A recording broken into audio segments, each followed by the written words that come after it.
pour moi, ça a commencé avant même que je fasse de la recherche.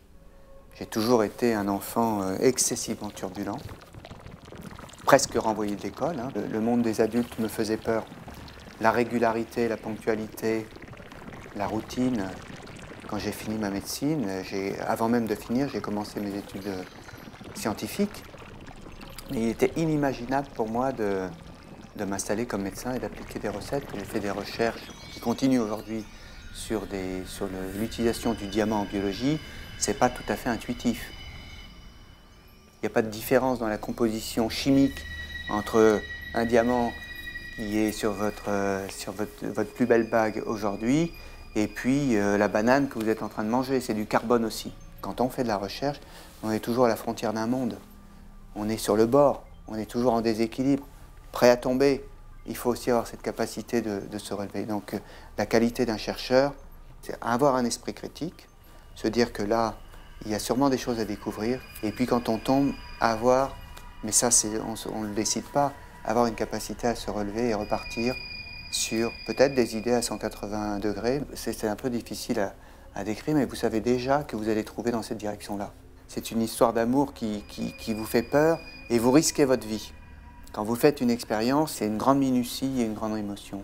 C'est une expérience entière, émotionnelle, dramatique.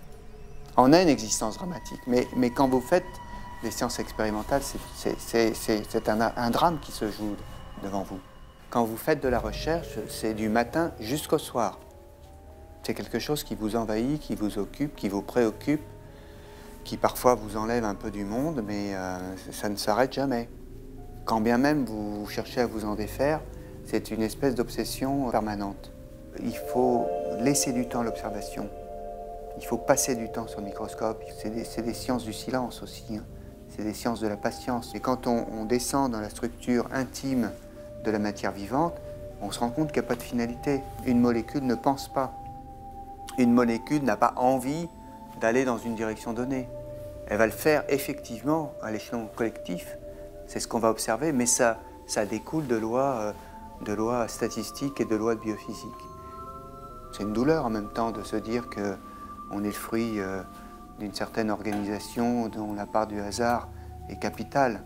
Quand vous avez une belle molécule, qu'elle a une belle structure, qu'elle a des formes, qu'elle a des rondeurs, bien vous pressentez qu'il y a quelque chose de très, très, très passionnant.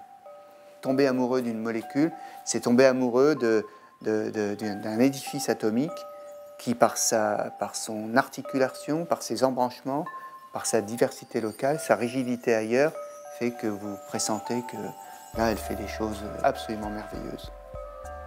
Donc on peut tomber amoureux d'une molécule. Il n'y a pas de problème.